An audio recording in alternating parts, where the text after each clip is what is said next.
C'est-à-dire que nous terminons la première semaine ce soir pour commencer déjà demain la deuxième semaine. Donc nous avons 3 semaines et déjà la première semaine, nous la finissons. Donc il nous reste 2 semaines. Donc que Dieu te bénisse, toi qui es en train de tenir. Nous devons aller jusqu'au bout dans ce programme. Voilà, gloire au Seigneur.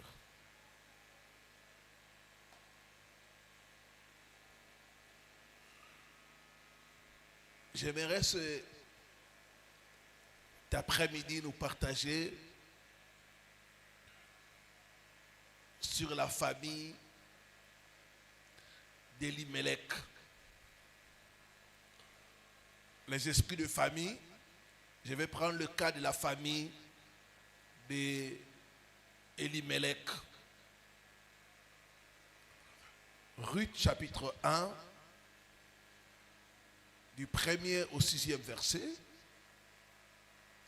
Et nous lirons le verset 19 à 22.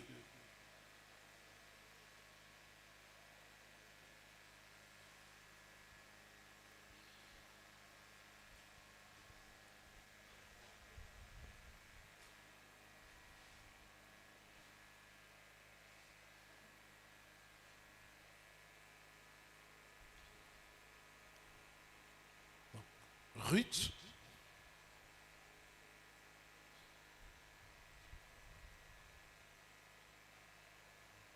le premier chapitre, du 1er au 6e verset. Du temps des juges, il y eut une famine dans le pays. Un homme de Bethléem, de Juda, partit avec sa femme et ses 2 fils pour un séjour dans le pays de Moab. Le nom de cet homme était Elimelech. Le nom de cet homme était Elimelech et celui de sa femme Naomi. Et ses 2 fils s'appelaient Machlon et Kiljon. Ils étaient des Éphrasiens de Bethléem de Juda. Arrivés au pays de Moab, ils y fixèrent leur demeure. Elimelech, mari de Naomi, mourut et elle resta avec ses 2 fils. Ils prirent des femmes moabites, dont l'une se nommait Orpa et l'autre Ruth. Et ils y habitèrent là environ 10 ans. Machlon et Kiljon moururent aussi tous les 2. Et Naomi resta privée de ses 2 fils et de son mari. Puis elle se leva, elle et ses belles filles, afin de quitter le pays de Moab. Car elle a appris au pays de Moab que l'Éternel avait visité son peuple et lui avait donné du pain. Le verset 19.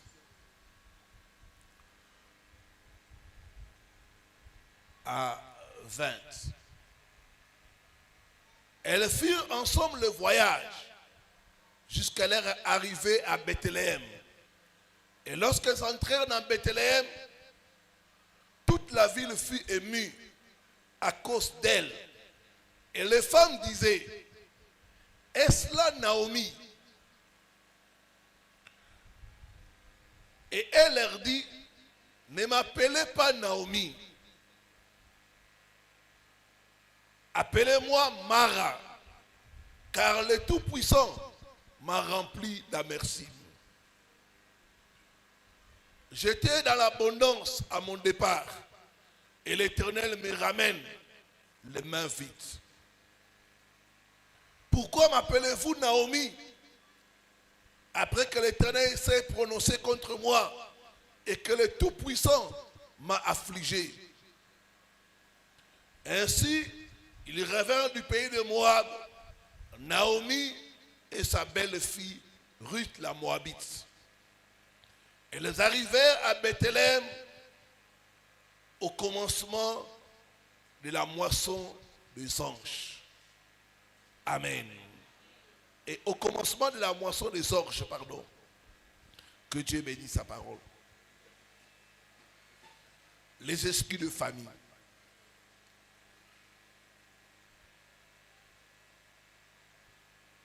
Ou la malédiction du contraire. Du temps des juges, on nous parle d'une famille et le chef de cette famille était Elimelech. Ce nom est significatif. Ça veut dire Dieu est roi. Dieu est roi.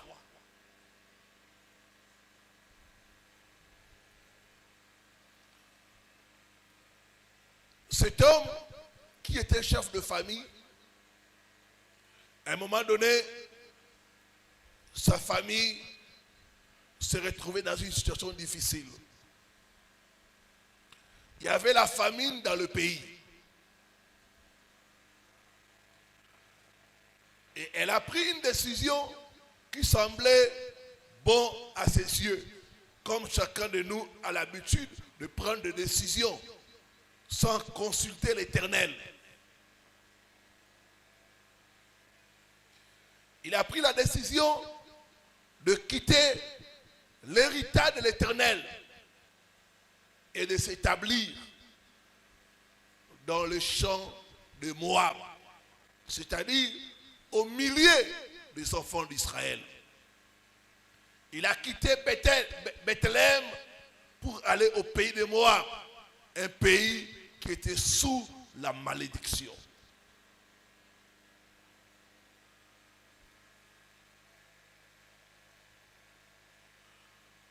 Bien-aimés, on ne gagne rien en s'éloignant de Dieu. Elimelech s'est éloigné de Dieu. Il a abandonné Dieu pour aller chercher secours, refuge ailleurs. On ne gagne rien en abandonnant le Seigneur. Les esprits de famille peuvent te pousser à prendre de mauvaises décisions. Lui, il voulait chercher la vie, mais c'est le contraire qu'il a trouvé. Au lieu de la vie, le monsieur a trouvé la mort. Au lieu de la bénédiction, c'est la malédiction qui est entrée dans sa famille. La Bible dit, telle voie paraît droite à un homme, son issue, c'est la voie de la mort. Les esprits de famille peuvent pousser des gens à faire des erreurs qui vont les détruire.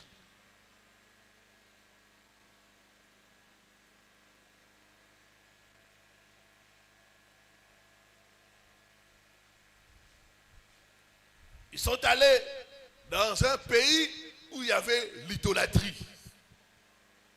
Ils sont allés dans un pays qui était sous la malédiction. Et même ses deux fils, ils connaissaient la loi. En Israël, on n'épouse pas des femmes étrangères. Elles ont pris les filles du pays au lieu de prendre les filles israélites. Elles ont pris des Moabites. Et vous savez comment l'histoire s'est passée pour ces deux fils qui sont aussi morts. Je vais relever 2 à 4 vérités et puis nous allons prier.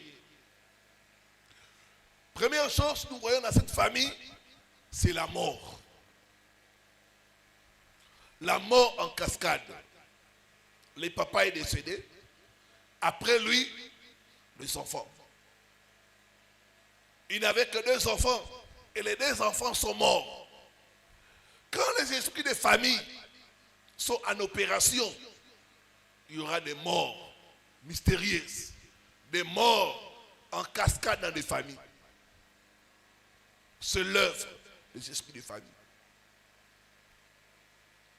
Je suis allé dans un deuil et l'orateur, l'homme de Dieu qui prêchait, il a souligné que depuis la mort du patriarche de la famille, il dit ça c'est le 7e décès. Nous ne comprenons pas pourquoi dans cette famille les gens sont en train de mourir. Vous les membres de la famille, vous devez nous dire pourquoi. Il a fait le constat. Le 7e décès, en moins d'une année, les gens sont en train de mourir dans la famille. Les morts en cascade. Il y a des familles qui enterrent chaque année. Quelqu'un doit mourir. Il y a des familles où c'est chaque 2 ans, quelqu'un doit mourir. Les esprits de famille. Et ici, j'ai constaté une particularité, c'est que cet esprit attaquait la sémence mâle. C'est les hommes qui ont commencé à mourir. Vous savez qu'il y a des familles, quand tu regardes comme ça, il n'y a plus d'hommes. Tous les hommes sont morts. C'est resté que seulement des femmes. C'est les esprits des familles. Donc il y avait un esprit qui attaquait la sémence mâle. Tous les hommes. Un à un, ils passent. Je connais une famille où tous les hommes sont partis. C'est resté seulement des tantes, des cousines. Les hommes sont morts. Les esprits de famille. Et dans d'autres familles, on ne tue pas les hommes, mais on les rend inutiles. Vous sentez que dans la famille, les hommes sont devenus inutiles. Donc en réalité, ils sont des morts vivants. Ils vivent, mais ils sont morts. Ils n'apportent rien dans la famille, ils ne font rien. Ils sont dépendants de leurs sœurs, de leurs petites sœurs, de grandes sœurs. C'est un esprit. L'esprit là, tuer les hommes. Ça tue la sémence mâle.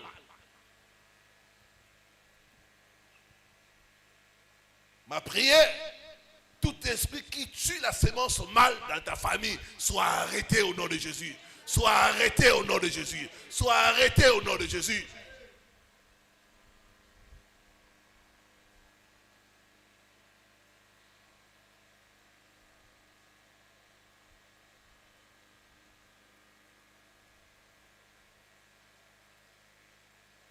Tous les hommes dans cette famille étaient partis. Deuxième chose, le veuvage. Naomi est restée veuve. Orpa, Ruth sont restées de veuves. Vous savez qu'il y a certaines familles, quand tu commences à compter comme ça, tu as 4, 5 veuves. Tous ont perdu leur mari. Il y a des familles remplies de veuves. Tu te dis, mais qu'est-ce qui se passe dans cette famille?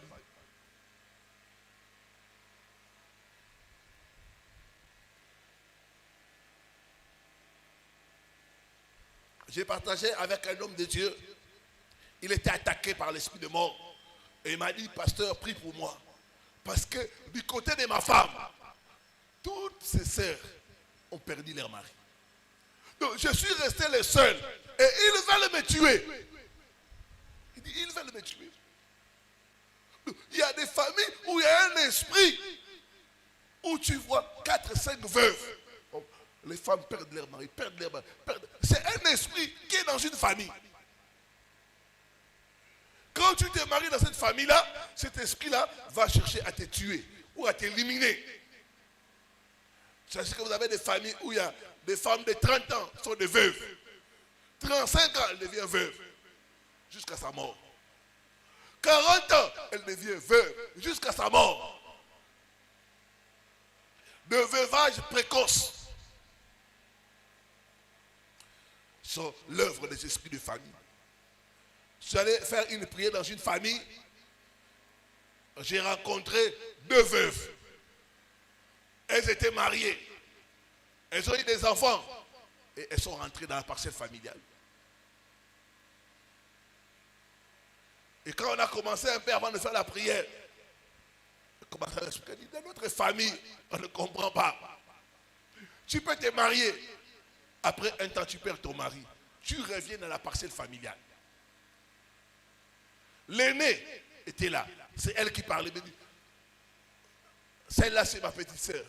Même situation que moi. Au nom de Jésus, je brise toute malédiction qui cause les veuvages dans ta famille au nom de Jésus. Donne-moi un bon amen et sois libéré au nom de Jésus. Sois libéré au nom de Jésus.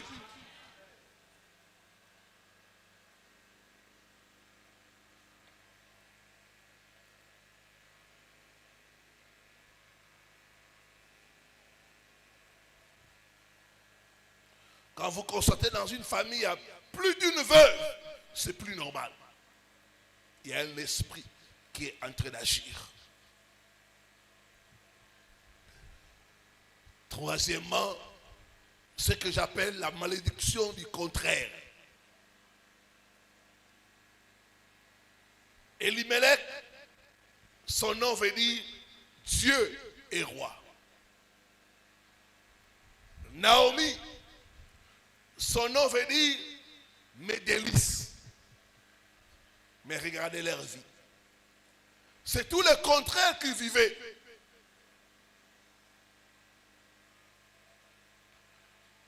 Même Naomi, quand elle est rentrée, elle a dit aux gens, ne m'appelez plus Naomi, appelez-moi Mara. Parce que mon nom est Naomi, mais je vis l'amertume. Je vis le contraire. Il y a des familles où les gens vivent le contraire. Alléluia. Vous verrez des gens qui ont des capacités, mais c'est le contraire qui vivent. Naomi, mes délices, mais dans sa vie, il n'y avait pas de délices. Dans sa vie, il n'y avait pas de joie. La malédiction du contraire.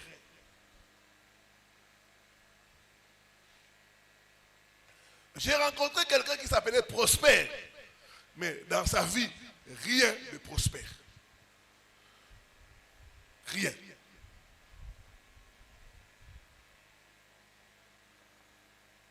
La malédiction du contraire. Les esprits de famille ont transformé Naomi. Mes délices, c'était Mara, l'amertume. La joie de Naomi était transformée en tristesse, en amertume. Il y en a dans des familles où la lumière est transformée en ténèbres. Des gens qui ont des talents sont transformés en des gaillards zéro. Les esprits de famille. Ils transforment le bonheur en tristesse et en souffrance. Les esprits des familles, la malédiction du contraire. C'est le contraire qu'ils vivaient. Elimelech, Dieu est roi. C'était le contraire qu'il vivait dans sa vie. Comme si Dieu ne régnait pas. La famine, il a dit fuir la famine. Et là, il est mort. Quelque temps après. Dans sa famille, la mort, le deuil. Donc, le contraire de leur nom. Mes délices, mais ce qu'elle vivait au quotidien, c'était l'amertume.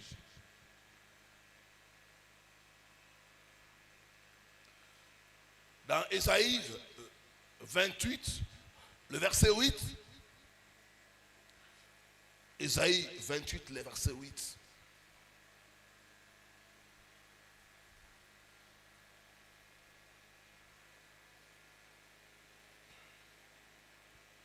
La Bible dit, celui qui a faim rêve qu'il mange.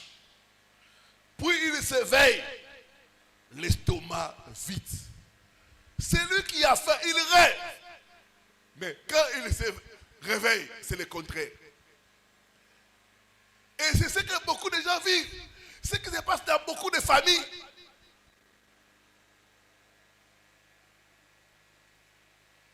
Les gens sont en train de manger dans les rêves. Mais dans la réalité, ils sont affamés. Dans la réalité, rien ne marche.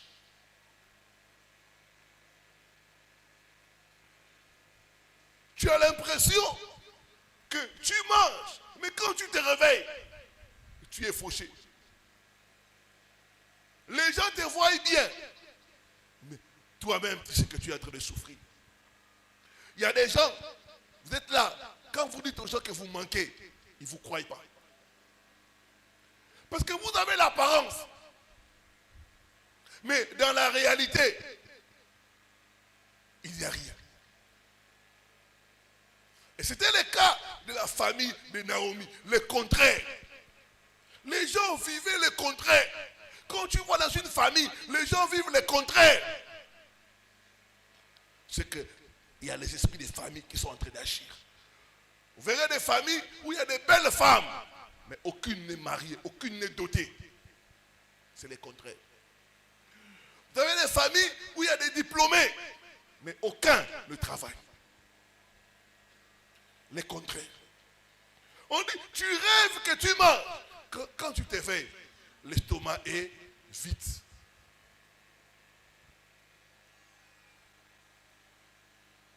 Les gens te voient riches, alors que c'est le contraire. Tu es en train de galérer. Même les gens pour t'aider. Ah non, toi tu as déjà. On peut donner à tout le monde, toi on te saute. Parce que toi, ton visage montre que tu as. Mais en réalité, tu n'as pas.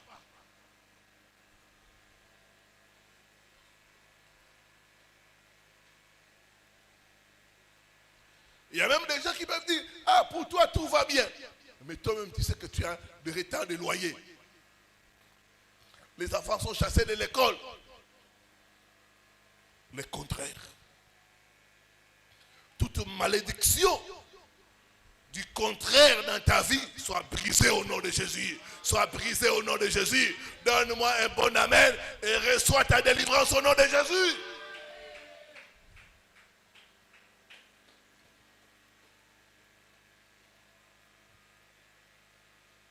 L'esprit des familles peut causer le contraire.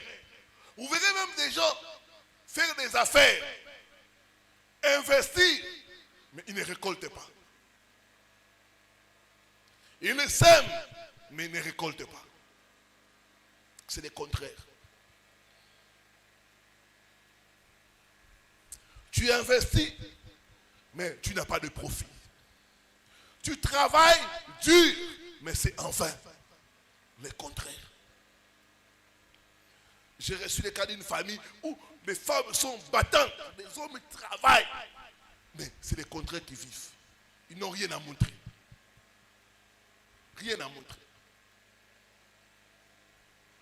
10 ans, 20 ans, mais rien à montrer. Le contraire. Toute malédiction du contraire qui agit dans ta famille soit brisée au nom de Jésus. Soit brisée au nom de Jésus. Soit brisée au nom de Jésus.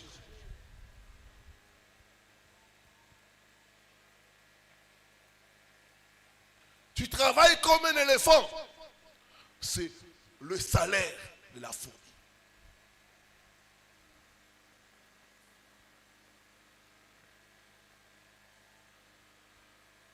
Et comme résultat, c'est la pauvreté. Vous savez, la pauvreté pousse les gens à ne pas vous respecter.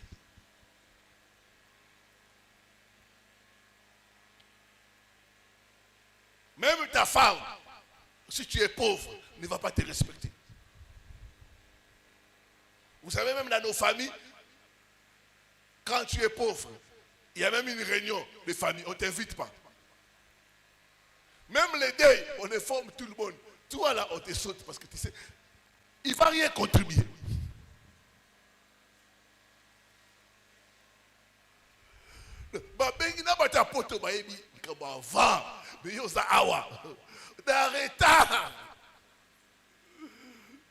Même les gens en Europe, ils sont déjà au courant. Même ministre, parce qu'on sait qu'ils vont contribuer. On préfère mettre les unités pour appeler les gens qui vont contribuer. La pauvreté est une mauvaise chose. Que toute malédiction de la pauvreté soit brisée dans ta famille au nom de Jésus, soit brisée dans ta vie au nom de Jésus. Pendant ce programme de 21 jours, Dieu va te libérer de la pauvreté. Dieu va te libérer de la pauvreté. Dieu va te libérer de la pauvreté. La Bible dit la voix du pauvre est méprisée. Tu peux avoir des bonnes idées. Si tu es pauvre, on ne va pas t'écouter. Mais les riches, ils peuvent même dire des choses qui n'ont pas de sens. Mais comme il a l'argent, tout le monde va l'appuyer. Tu vois, il voulait dire ceci. Hein? Il faut les comprendre. Même les gens vont chercher à traduire ce que tu as dit parce que tu as l'argent. Alléluia. Mais les pauvres, personne ne va l'écouter. Tu peux dire, dans la famille. Et tu verras qu'il y a un Pamba. Que Dieu nous délivre de la pauvreté au nom de Jésus. Que Dieu nous délivre de la pauvreté au nom de Jésus. Que Dieu te délivre de la pauvreté au nom de Jésus. Que Dieu te délivre de la pauvreté au nom de Jésus. La voix du pauvre est méprisée.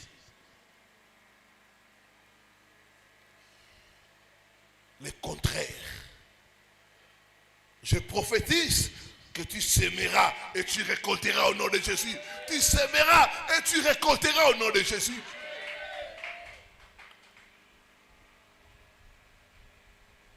Le contraire. Dans beaucoup de familles, c'est le contraire qui vivent. Tu mets ton argent dans les affaires, ça ne produit pas.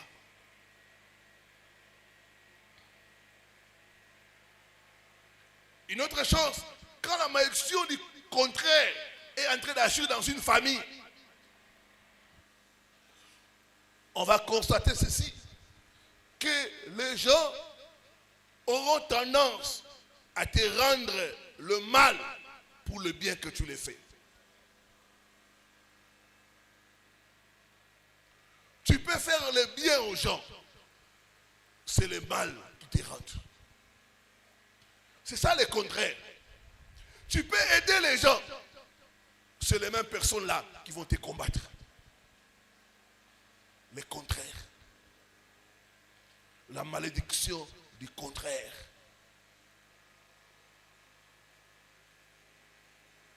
J'ai reçu le cas d'une femme, elle était en France. Chaque fois qu'elle passait, elle voyait une femme qui était sa compatriote, même pays qu'elle. Cette femme était malheureuse. Elle demandait chaque fois l'aide. Elle mendiait. Un jour, elle a eu pitié d'elle. Avec le froid, elle a parlé d'elle à son mari. Il dit, nous avons une grande maison. Cette femme, c'est ma soeur. Comme les Blancs ne connaissent pas la différence, il dit non, c'est ma soeur. On a une grande maison. J'aimerais que nous puissions la prendre et l'aider. Quand Dieu va la bénir, elle va partir chez elle. Et elle a convaincu son mari. Cette femme qu'elle a croisée dans la rue, elle l'a pris. Elle a considéré comme sa sœur. Elle a commencé à la donner des vêtements, de la nourriture. Tout allait bien. Après une année, cette femme s'est retournée contre elle. Elle a commencé à sortir avec le mari de notre sœur. La malédiction du contraire. Elle a voulu aider. Elle a aidé. Mais ça s'est retourné contre elle. Et la dame là a intoxiqué l'homme blanc pour chasser notre sœur. Et notre sœur a été mise dehors. Toute malédiction du contraire soit brisée au nom de Jésus. Soit brisée au nom de Jésus. Soit brisée au nom de Jésus. Soit brisée au nom de Jésus. Tu aides les gens. C'est les mêmes personnes qui sont en train de te détruire. C'est le contraire.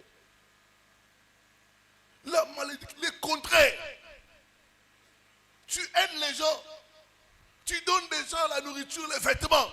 C'est les mêmes personnes qui derrière toi sont en train de te détruire, sont en train de te finir. La malédiction du contraire. Tu es bon avec les autres, mais derrière ton dos, ils sont en train de te finir. J'ai reçu le cas d'un frère, il est au Canada. À l'époque, il a fait venir ses petits frères. D'abord, ils ont quitté le pays pour aller au Kenya. Et c'est lui qui les prenait en charge. Il dit, j'ai leur payé la maison, et la nourriture et tout. J'ai fait déplacer mes petits frères, tous les 4 là, Kenya vers les États-Unis. J'ai travaillé dessus, j'ai payé tous les billets. Mais quand ils sont arrivés aux États-Unis, tous les 4 se sont tournés contre moi. Ils ne me parlaient pas. Et ils sont en train de chercher à me détruire. La malédiction du contraire. Tu fais le bien aux gens. Ils se retournent. C'est le mal que tu reçois en retour. Ces petits frères sont devenus ses ennemis jurés. La malédiction du contraire. Psaume 35, le verset 12.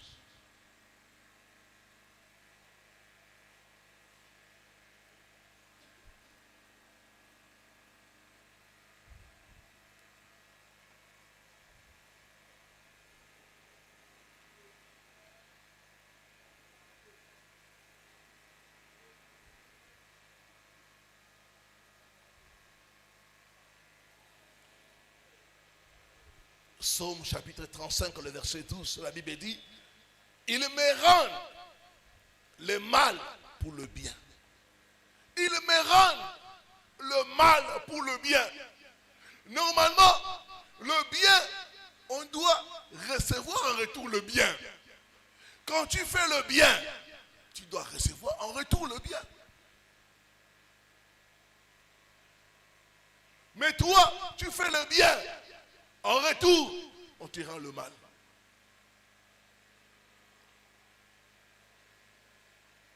Les gens que tu as nourris, les gens que tu as payé les études, c'est les mêmes personnes qui aujourd'hui cherchent ta mort. Le contraire, la malédiction du contraire. Elimelech, lui, il pensait chercher la vie. Mais c'est le contraire qu'il a reçu. Au lieu de la vie, c'est la mort. Au lieu du bien en retour, c'est le mal qu'on t'a rendu. La malédiction du contraire. Ce soir, que toute malédiction du contraire, dans ta vie, dans ta famille, soit brisée au nom de Jésus. Soit brisée au nom de Jésus. Soit brisée au nom de Jésus.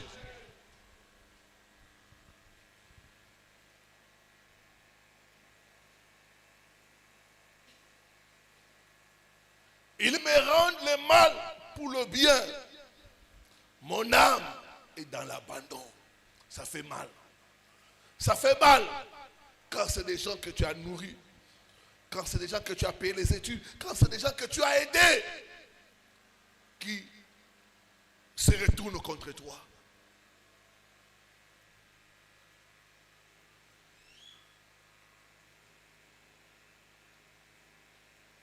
Quand c'est des gens que tu as aidés qui sont en train de détruire ton mariage, ça fait mal.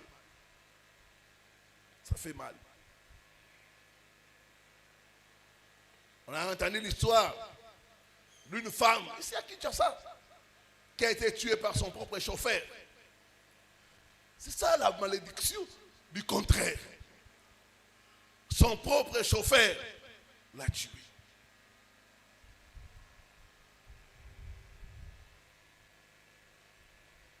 La malédiction du contraire. On entend des histoires d'un chef d'État qui a... La personne qui a fait le coup d'État, c'était son petit de confiance. Quelqu'un que tu as aidé. Et qui veut te détruire, qui veut te tuer. D'autres même, c'est déjà que tu as emprunté de l'argent. Qui, au lieu de rembourser, ils ne veulent pas rembourser, mais veulent ta mort pour ne pas payer la dette. Alléluia. Il y a des gens comme ça. Tu lui prêtes l'argent, mais il veut ta mort pour ne pas payer la dette. Alléluia. Regardez le niveau de méchanceté. Tu prêtes à quelqu'un, mais il veut ta mort pour ne pas payer la dette. C'est pourquoi vous verrez dans les dés. Et ça va pas sur mon mouton au foot à Nyongo. Nazarana Nyongo naye. Bon, ça Nyongo. Est-ce que mon bon a matanga? Dans le deuil, c'est difficile que quelqu'un vienne payer la dette du défunt. C'est difficile. Ça veut dire quoi? Les gens à qui le défunt devait sont contents du fait qu'il est mort. Comme ça, ils ne vont plus payer la dette. Alléluia. Voyez le niveau de méchanceté. Que Dieu te délivre de la méchanceté des méchants. Que Dieu te délivre au nom de Jésus. Que Dieu te délivre au nom de Jésus. Que Dieu te délivre au nom de Jésus. Cette malédiction qui fasse que tu es gentil avec les gens et ils sont méchants pour te détruire. J'ai pris cette malédiction. J'ai pris cette malédiction. J'ai pris cette malédiction. Sois libéré au nom de Jésus. Sois libéré au nom de Jésus.